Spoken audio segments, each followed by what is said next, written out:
What's up, boxing fans? Welcome to the Neutral Corner, episode 103 for the week of December 2nd. New issue of Boxing Monthly is out on the shelf, so go check it out.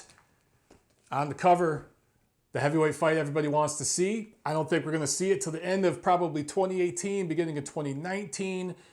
And I do think we're going to see it, though. I really do think we're going to see it. So, was on vacation for the past week, as you can tell. My voice is a little scratchy just from all the talking and traveling and eating and drinking. It was a good time.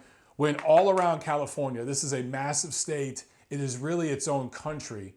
We drove up one coast of California, around the top, down the other coast, and saw everything in between. Drove over, I think, 1,400 miles. Extra bonus points if you know which location this is behind me. If you guess in the comments section below, extra bonus points for you. But man, it was a great time. Back to the grind though, back in LA, and a lot to catch up on. So let's get to some news and notes. Okay, so speaking of the cover of this latest issue of Boxing Monthly, Anthony Joshua, back on the cover. He's been on the cover a few times, and he made some headlines, at least on social media, right before I took off and while I was gone on my vacation, having some direct messages, private messages. I think it was on Instagram with Eddie Chambers. For some reason, they just don't like each other. They actually have a little beef that goes back a little while. And AJ made some off-color comments. And when I say off-color, I mean that figuratively and literally, making a comment about black supremacy, black people being the superior race, that had absolutely no place in the conversation they were having. Now, I will address this. I feel it needs to be addressed. I did tweet about it, and obviously, no media people have tried to tackle it. They're deathly afraid.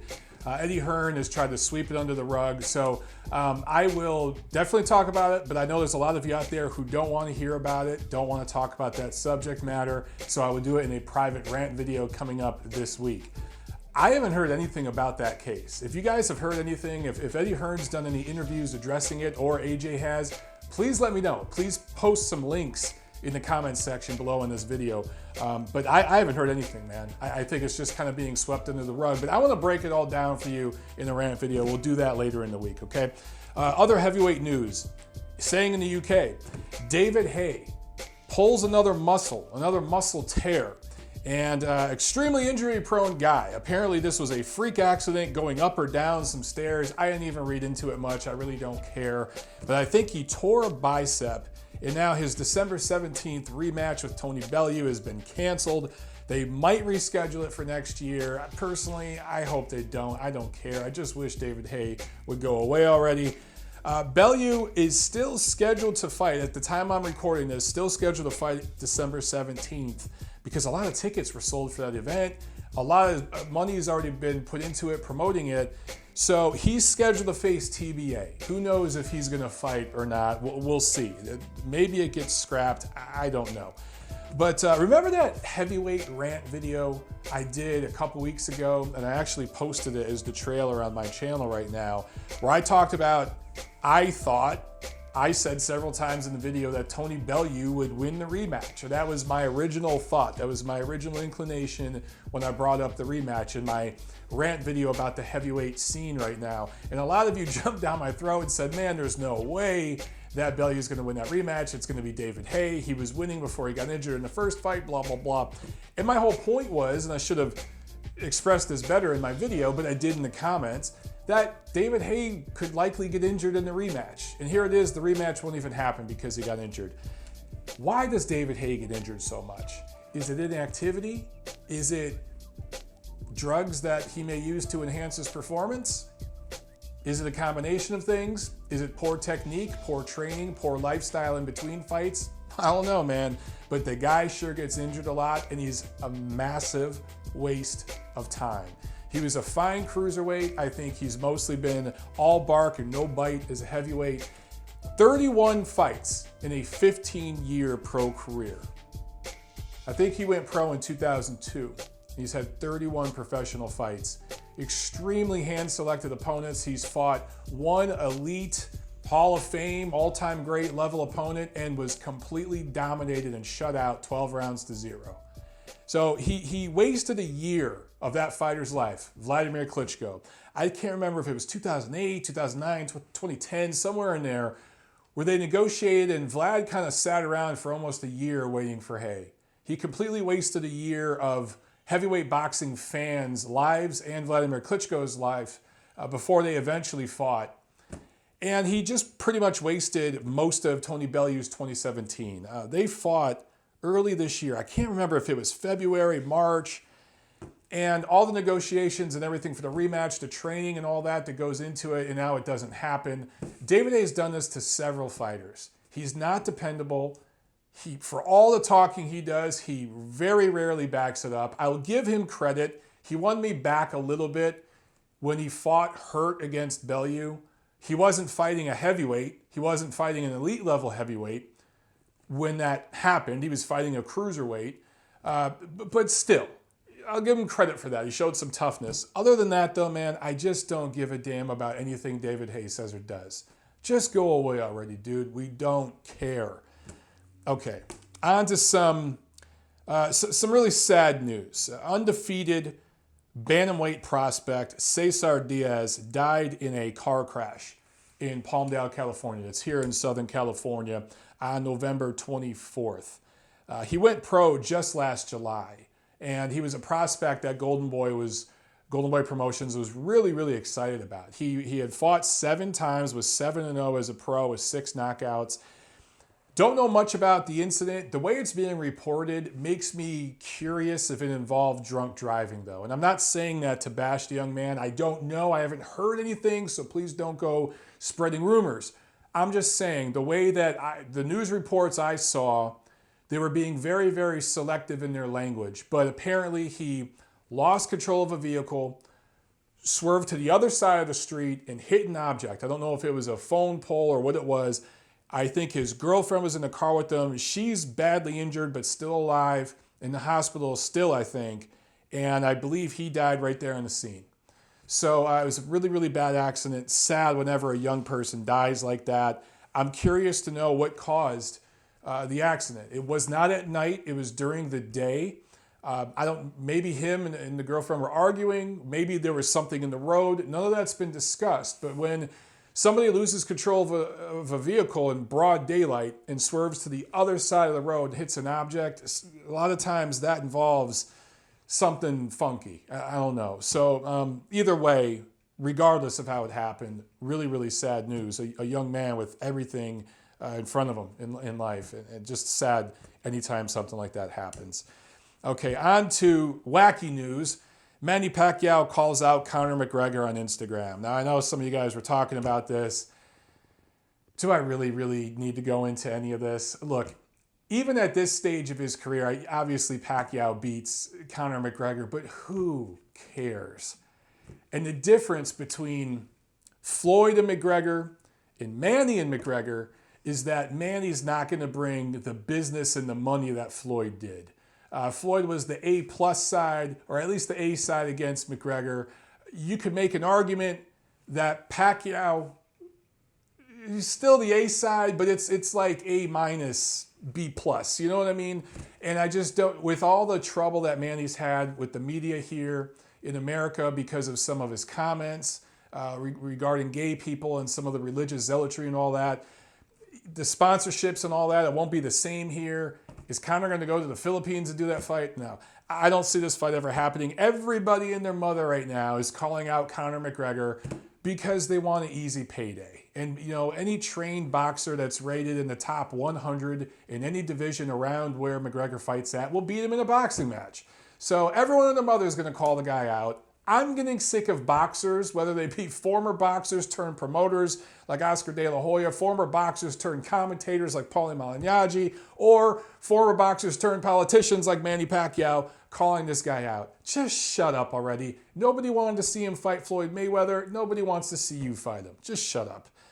Okay, now, some fights coming together in January and February 2018.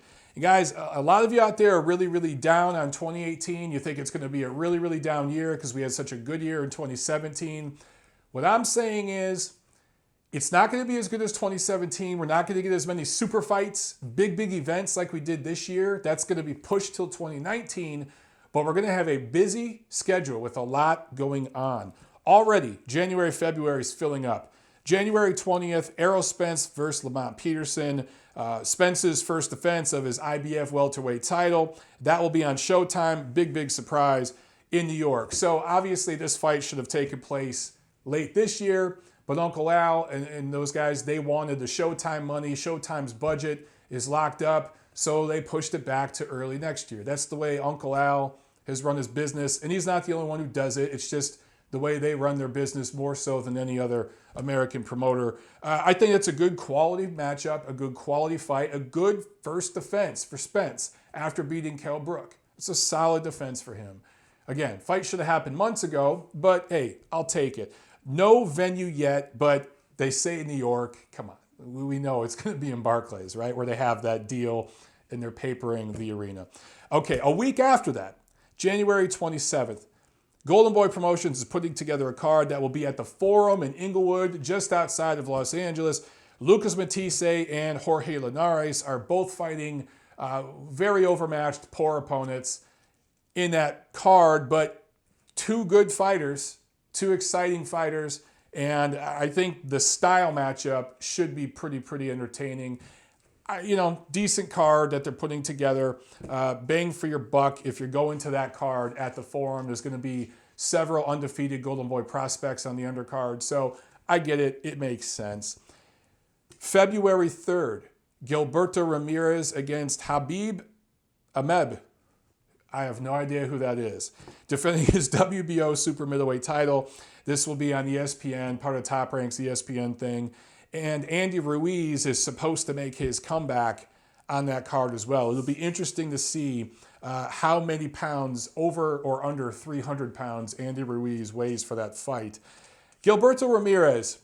A lot of people are excited about this guy. I just am not that excited. I don't get this choice of opponent. If this is a stay busy fight, why wait so long after his last fight to do a stay busy fight like this? What's the plan with Gilberto Ramirez? I get it. There's a super middleweight tournament going on right now, and you got to keep him busy while the other elite opponents or elite fighters, not even all the elite fighters at super middleweight are in that tournament, but several of them are. But what are you doing, man? We'll see. For Ramirez, he should mop the floor with this guy. If he doesn't, it's a bad look. And maybe that's the whole point of this matchmaking. Maybe it's supposed to make him look exciting and drum up some more interest, because his last couple fights, he just hasn't set the world on fire. February 17th, we get George Groves versus Chris Eubank, World Boxing Super Series semifinals. It's set up for Manchester. This will be for the WBA super middleweight title as well. Now, this is what I'm talking about. The World Boxing Super Series, I've talked about this before. The Cruiserweight tournament is the loaded tournament with all the elite level cruiserweights. Okay. Super middleweight tournament it's missing a few of them, like Gilberto Ramirez, like David Benavidez. But a lot of the fighters are from the UK, and you're going to get some of these UK matchups. And let's face it, the super middleweight division for years, there's been several outstanding British super middleweights and European super middleweights. So it makes sense that it's so heavy with those fighters. And this fight between George Groves and Chris Eubank is going to be a lot of fun. That atmosphere is going to be sick. If there's any way I could get out to the UK for that one, I will. I just don't know if it's possible, guys. But if I can get out there for that one, that would be one worth making the trek. Also, February 24th, the Superfly 2 card is coming back to Los Angeles. I don't know if it's going to be StubHub. It might be StubHub Center. Could be the Forum. There's other venues being discussed as well, but probably coming to Los Angeles. And I can't wait for that one. A couple of fights being tossed around, discussed, but they're not finalized yet. So more to come with that. But man, that's a pretty decent lineup for January, February. Usually the boxing schedule doesn't get going till March, sometimes April. So if we're getting all that action in January and February, and there's going to be more cards filling in other dates those 2 months, we're off to a good start next year, man. So I'm telling you, silver lining, keep hope for 2018. All right, let's talk about what took place over the last 2 weeks, all the action from around the world.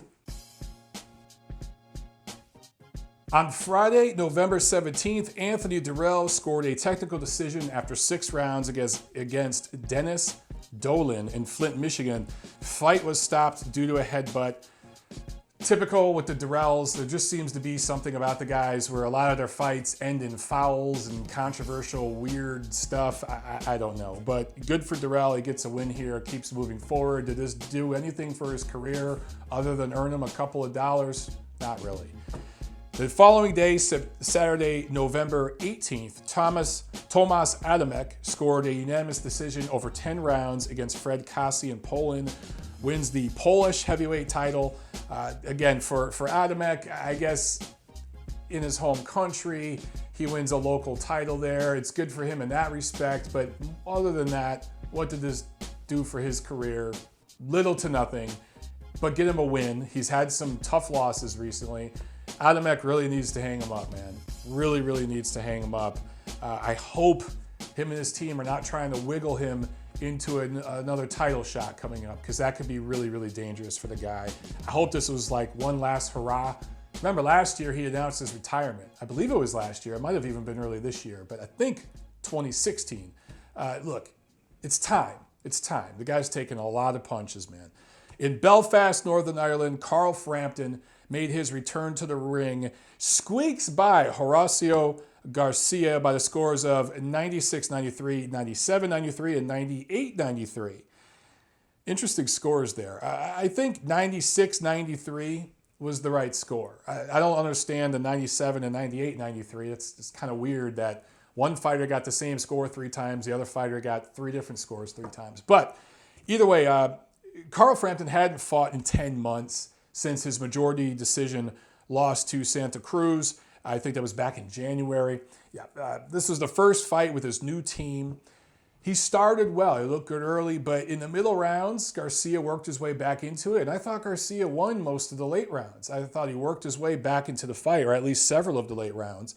Frampton didn't look great late, and technically he was ruled knocked down in the 7th round, even though it looked more like a slip. But he was punched during the slip, so they called it a knockdown. Really wasn't hurt. It was a flash knockdown.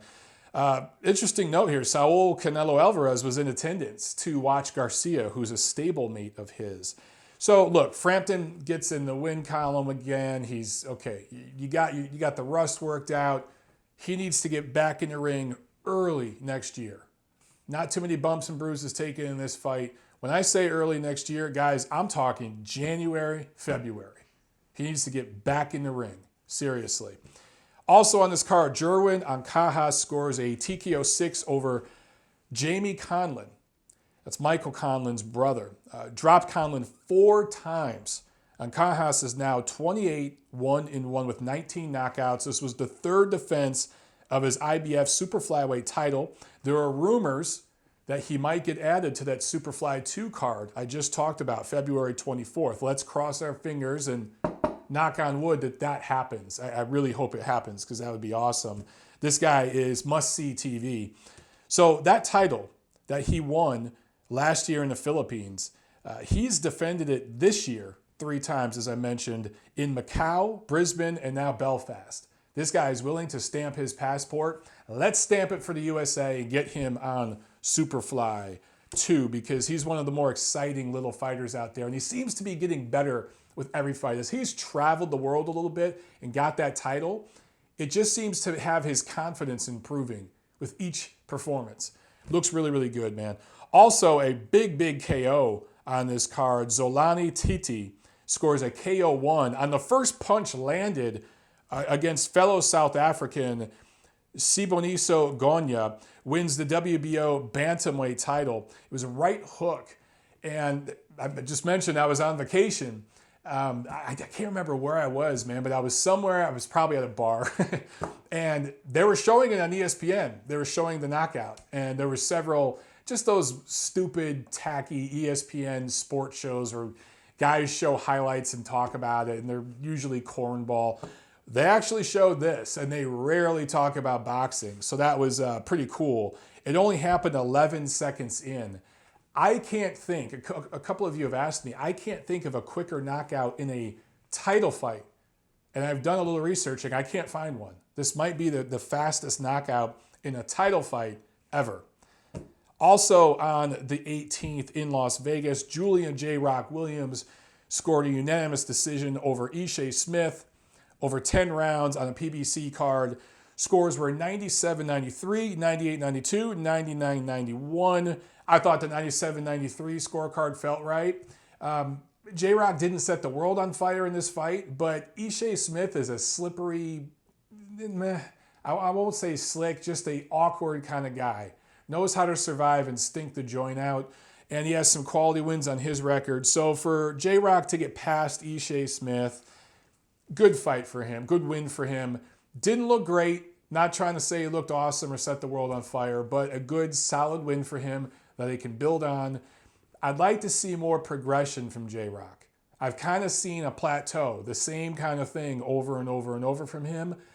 I want to see some improvement. I want to see them start working on new things and trying new things. I kind of just see him doing the same thing over and over and over. And against a guy like Ishe Smith, okay, like I get it.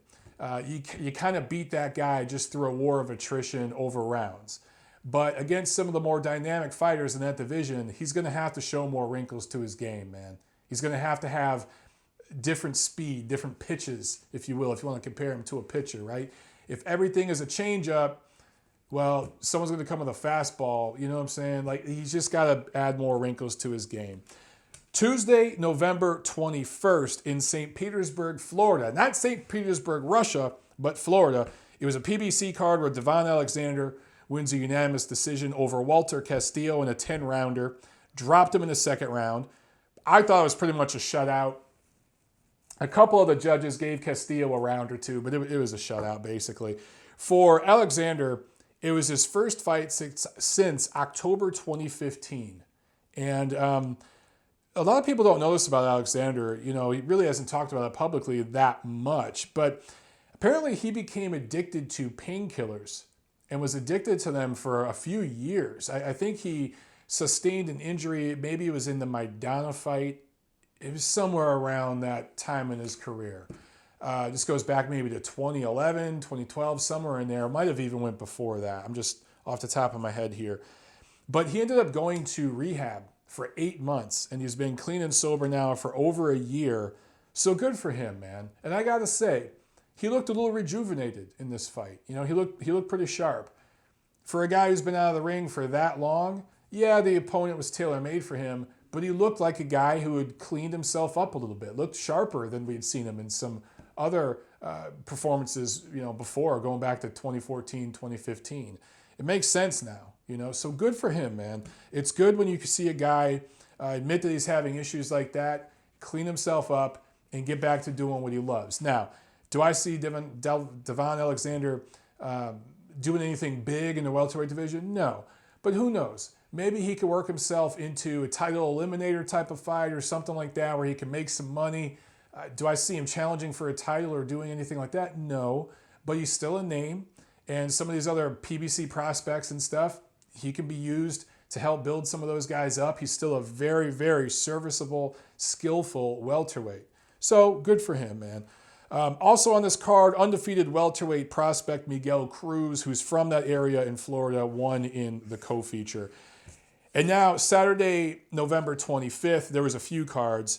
I got to start with this one over, though, in Germany, where Manuel Char wins a unanimous decision over 12 rounds against Alexander Ustinov, two very lackluster heavyweights who really have never amounted to much, especially Ustinov. Char wins a vacant WBA heavyweight title.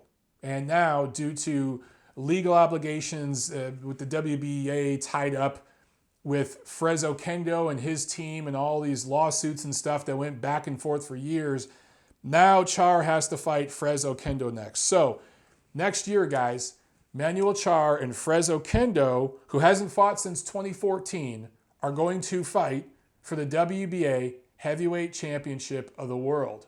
Now, all this was announced just hours before Char and Ustinov fought. And originally, the WBA, I'm not even going to say the guy's name, the president of the WBA, I'm so disgusted with him right now, told the media that this was not going to be for the WBA title, but then hours before the fight announced that it was. The scores, if you care, were 115-112, 115-111, 116-111, and Ustinov was knocked down in the 8th. So a good quality performance by Char, who proves he's better than Ustinov, right? Interesting note here, Char has always been fat. He's a blubbery, fat heavyweight, not the most disciplined guy. Only weighed 230 pounds for this fight. And that was light for him. In fact, it was the lightest weight of his entire career. He's weighed in the 240s for all of his losses. He has 3 or 4 losses, and he's been in the 240s, I think mid to high 240s for all of them. The first loss of his career when he fought Vitaly Klitschko in a fight, title opportunity that he did not deserve at all, he weighed in the 240s. So he's 230 now fighting Ustinov. So at least we can say for Char that he took this fight more seriously than any other fight in his career. At least we can give him that much. So technically, Char is the first heavyweight from Germany to win a heavyweight world title since Max Schmeling did in the 1930s. Big difference there. Schmeling won the actual heavyweight championship of the world and beat the greatest heavyweight ever in his career. When he beat Joe Louis, look, I rate Joe Louis as the #1 all-time great heavyweight. I rate him above Ali. Some people don't like that, but I do it for a bunch of reasons. If you guys would like to know why, let me know in the comment section and I'll do a rant video about it. But I think Joe Louis is the best heavyweight ever, considering what he accomplished at that time and the path he set for other fighters and other athletes in other sports to follow him. They would not have had the success they had if it weren't for the trailblazing efforts of Joe Louis. But Max Schmeling had a win over him and was the legitimate heavyweight champion for a while. So let's not compare Manuel Char to Max Schmeling, okay? That's a little crazy. But technically speaking, he is the first German heavyweight to win a world title since Schmeling. So take from that what you will. But again, early next year, Char versus Freza Kendo.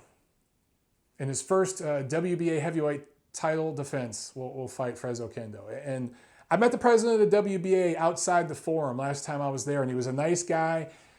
Said a bunch of great things to me, made a bunch of promises about the WBA cleaning this up, cleaning that up, and then this happens. The WBA, man, they are the laughing stock of boxing, and that's saying something. In Thailand, also November 25th, Shayapon Monsri won a unanimous decision over 12 rounds against Japanese fighter Tatsuya Fukuhara to defend his WBC minimum weight title, or strawweight if you prefer, for the 8th time. Monsri is now 49-0 with 17 knockouts. That means he's 1 fight away from tying TBE, 2 fights away from being the new improved TBE. And I was joking about this on Twitter today and having some fun with it, trolling some of you guys. But, interesting parallels. TBE, Floyd Mayweather, never left America. And Monsri has never left Thailand. But one big difference, Floyd Mayweather didn't do VADA drug testing. And in fact, there was a lot of red flags around him and some smoking guns that were suppressed by the corrupt Nevada State Athletic Commission and his homies there. Monsri is in VADA's clean boxing program. So, hey, in that respect, he might already be TBE. He might be the new TBE. Do we call Monsri new TBE or Thai TBE? I don't know. We got to create a hashtag for him, guys. Let me know. Madison Square Garden Theater, HBO boxing. It was the return of Sergey Kovalev, who scores a TKO 2 win over Vyacheslav Shabransky, knocked him down twice in the first round and once in the second round. Pretty much every big punch he landed moved Shabransky and neurologically wobbled him. His legs were bad from the first right hand that connected in the first round, never recovered from that, and it was a grazing shot. just Shabransky's chin, I think, was always pretty good. This is a guy that I covered back in the amateurs with the Los Angeles Matadors, the World Series of Boxing cards here. So I got a good look at Shabransky back in like 2010, 2011. And I saw what he did good and what he didn't do so good. Always had a good chin. But remember when he fought Sullivan Barrera last year, or was that early this year? All my dates are blending together, guys. I think Barrera cracked that chin. And one thing Shabransky does not do well is defense. And he does not move his head, and his distance is bad. He gets punches off and stays in range. He doesn't get punches off and back out or move to the side, doesn't pivot, doesn't do any of that. He comes forward and throws punches. That's what he does. And it worked against a certain level of light heavyweights, but now against the elite level guys who do know distance and range and timing, and Kovalev has very underrated athleticism and boxing skills, this was just a matchup, just a disaster for Shabransky. So Kovalev, he wins the vacant WBO light heavyweight title in this fight. It's the first win since back-to-back losses to Andre Ward. You guys know how I feel about the first Ward fight, but technically in the books, back-to-back losses. In his first fight without John David Jackson. Now, did Kovalev look rejuvenated? Did he look better and improved since the Ward fights? No, this was perfect matchmaking. I thought Shabransky would give him 3 or 4 rounds. I was surprised to see it. Really, the fight could have been stopped in the first round, honestly. But Kovalev needed this layup to get back in the win column and get going. And, I talked about that Barrera fight with Shabransky. Barrera was dropped in that fight. I think it went 7 rounds, and I tweeted about this. It took Barrera 7 rounds to dent and get Shabransky out of there, and he was dropped in that fight. Kovalev annihilated him, really in the first round. That fight was over. So that shows you still the elite level that Kovalev is performing at. Now, Sergey and his team say that all the drinking and partying and the bad eating and bad habits in between fights has gone away. And apparently now that's not happening. And if he has a drink, it's a light drink and he's chilling. He's not blowing up in weight. He's not going nuts. He's not staying out of the gym for a month or 2 at a time. He's staying more active. Okay, but that's only part of it, guys. It's what he does in camp. And I want to see what him and his team are working on. He's with a trainer now, I believe, from Uzbekistan who speaks Russian. Trained a lot of very, very accomplished amateurs there back in the former Soviet Union. So they have that cultural bond and the language. They're able to speak the same language.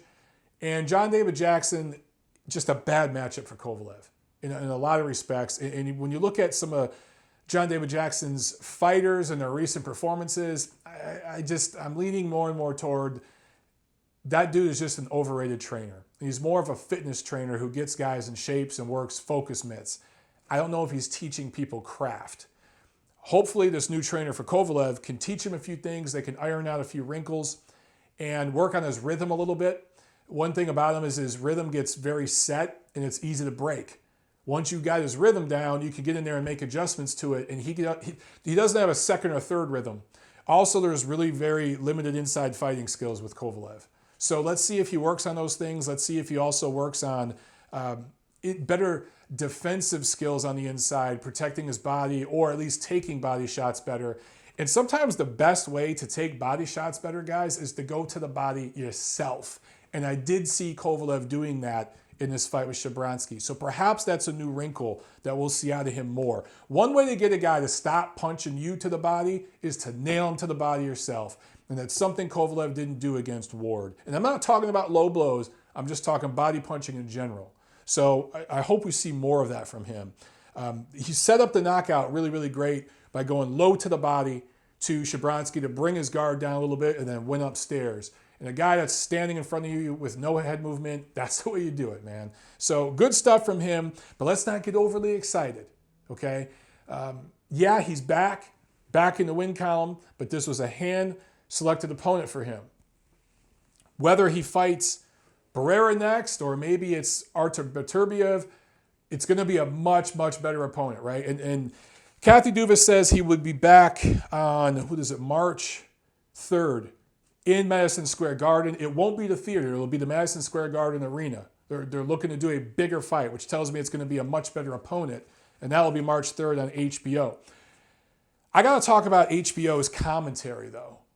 Max Kellerman couldn't wait until Kovalev got in the ring. He started during the ring walk, when Kovalev was walking to the ring, bashing Kovalev to a degree and filleting Andre Ward.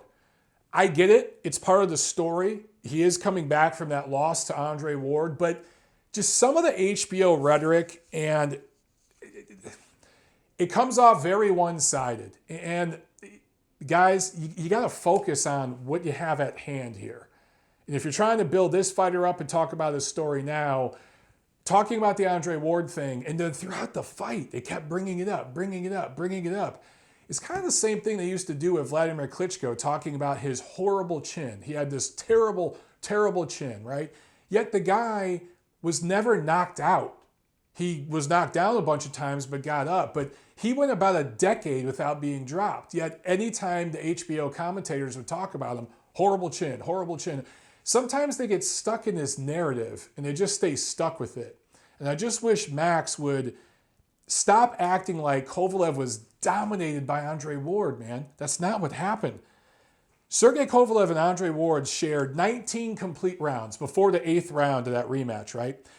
The scores, the combined scores of their two fights, the 19 rounds, the 12 rounds of the first fight, the 7 rounds of the second fight, the combined scores were, one combined score was 181-179 for Kovalev. The other two combined scores were 181-179 for Ward.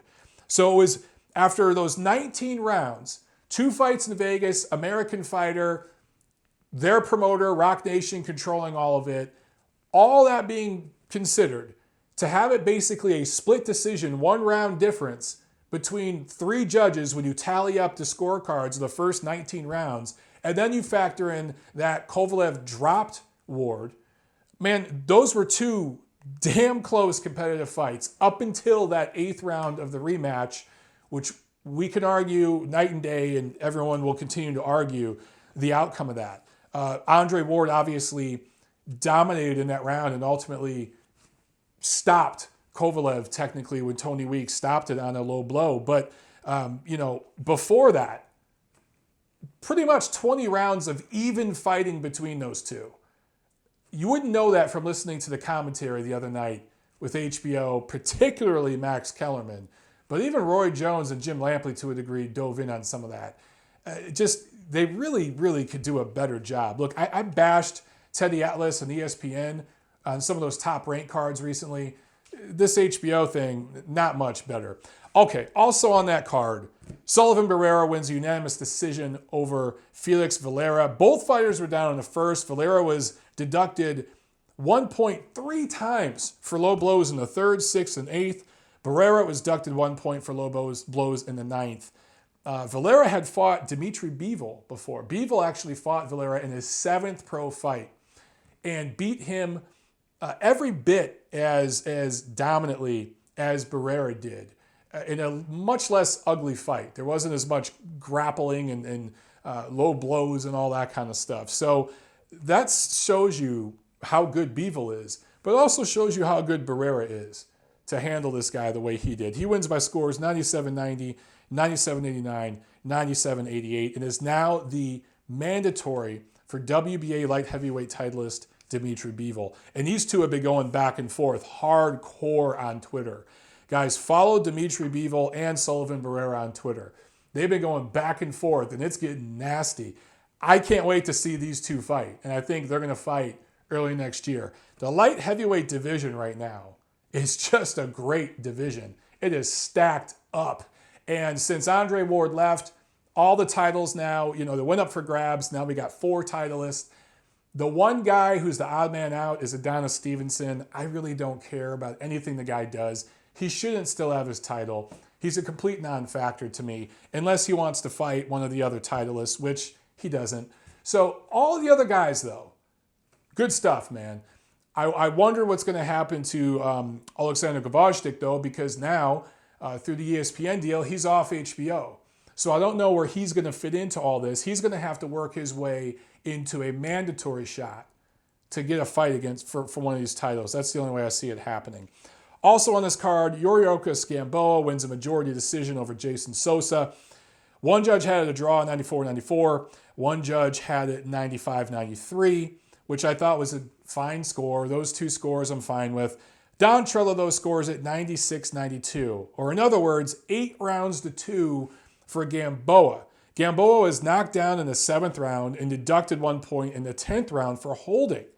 And he started to look really, really bad late. It started to look like, if this was a 12-rounder, Sosa might have got him out of there. It started to just have that kind of look. Really huffing and puffing and doing a lot of running and holding. Don Trella used to be a pretty dependable judge. Remember, he had Canelo Golovkin for, I can't remember if he had it a draw or if he had Canelo winning, but he scored that 7th round, which obviously Golovkin won. Even Adelaide Bird scored the 7th round for Golovkin. He scored that round for Canelo. And to give 8 rounds in this fight to Yuriorkis Gamboa, I thought you had to be giving Gamboa every benefit of every doubt to give him 6, 7 rounds.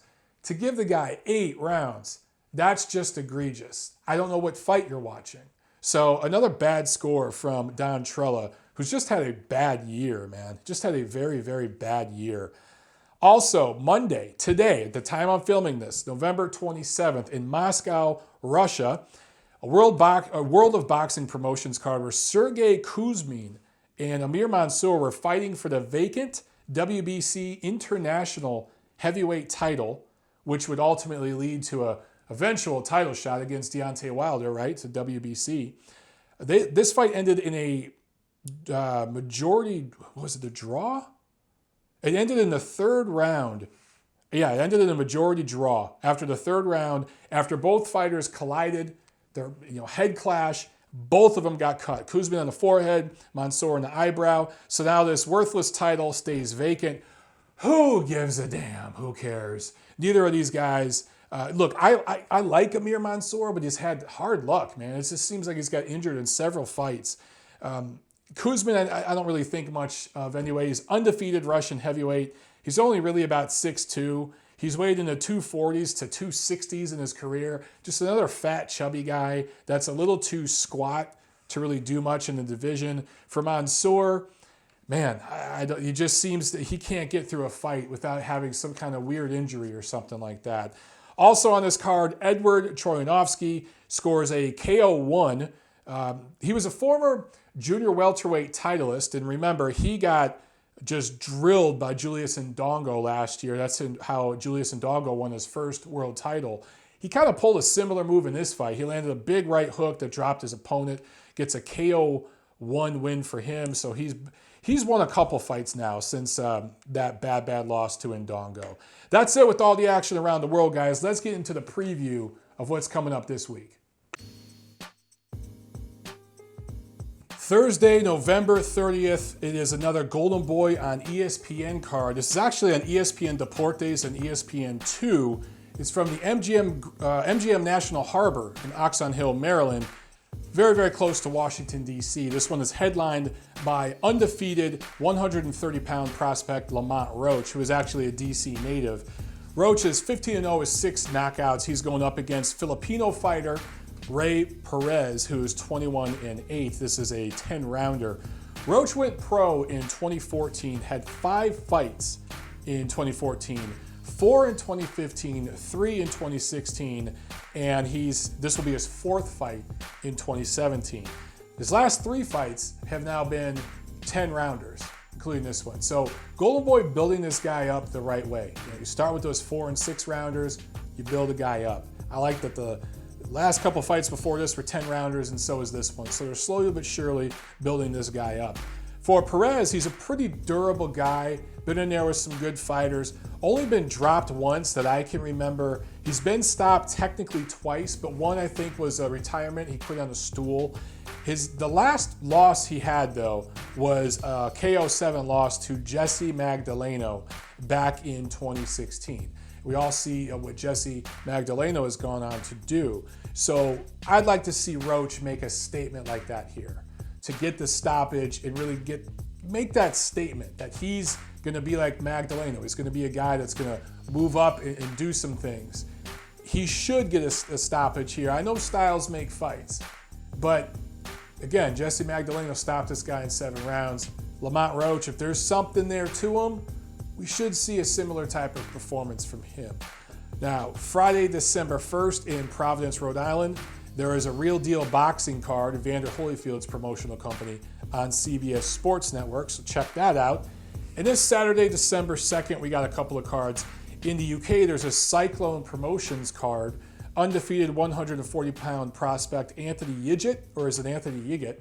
Y-I-G-I-T, who's 20-0-1 from Sweden, a 2012 Swedish Olympian, fighting Joe Hughes, a UK fighter, for the second defense of his European title that he won back in February. But MSG, the actual arena, not the theater, because the Kovalev-Shabransky card was at the MSG theater. This is actually in the arena.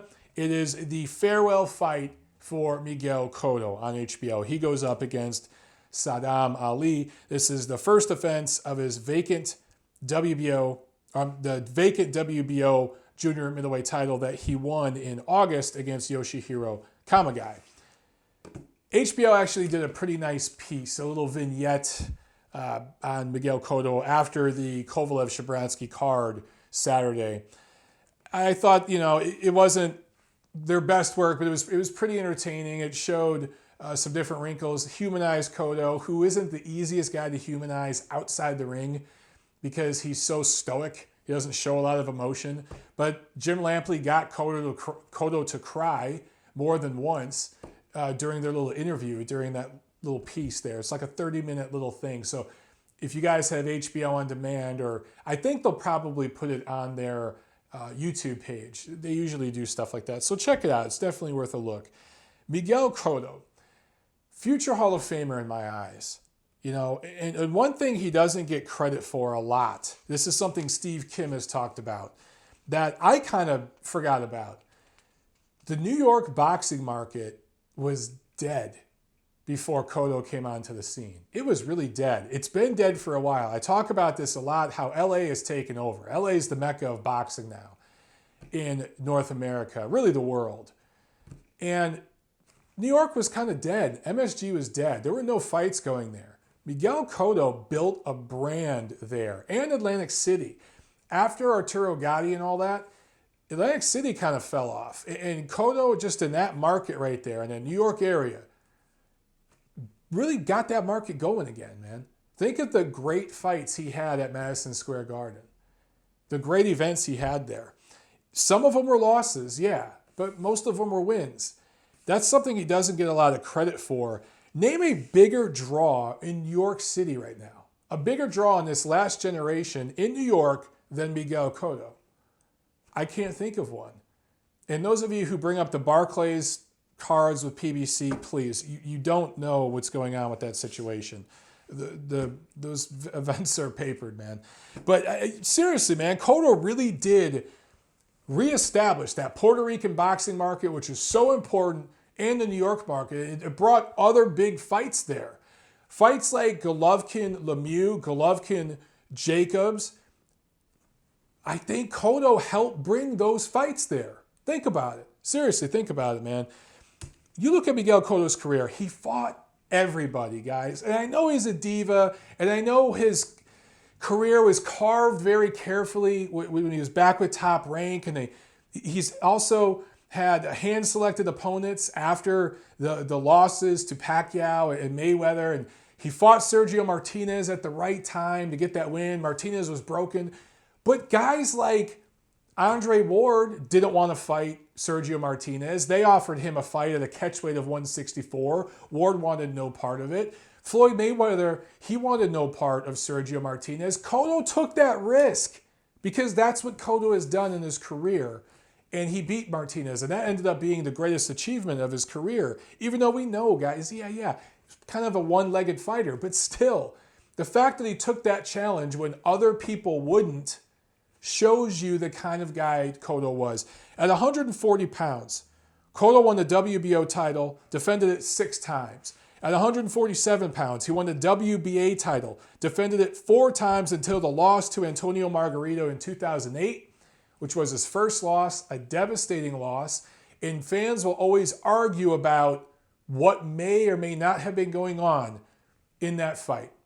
And we really will never know for sure. There's no evidence that anything was going on with Margarito, but we know what happened with him in his very next fight. And when it was discovered that there was an illegal hand wrap, look how he folded against Shane Mosley. So it tells you that he was mentally and emotionally shook when they discovered that. So that fight will be argued forever, but technically it was I think a poor game plan from Cotto and a bad loss for him. But then he comes back to win the WBO welterweight title, defends that once until the loss to Manny Pacquiao in 2009, which was at a catchweight of 145. And then you guys talk about Cotto with some of the catchweight diva stuff. Generally speaking, fighters who start pulling that move later in their career, it's because they were the victim of that move earlier in their career when they were a B-side. And there's a case of it against Pacquiao. But then he moves up to 154, wins a title there, 2 defenses until he loses to Floyd in 2012. And then he goes up to 160, wins the WBC and lineal title, which he defended once, until he lost to Canelo in 2015. How many fighters at that stage of their career would take on a young killer like Canelo Alvarez and do as well as he did against him? That's Miguel Cotto. So again, I know a lot of people want to bash Cotto and say he lost against the elite level opposition he faced. The loss against Austin Trout looks bad.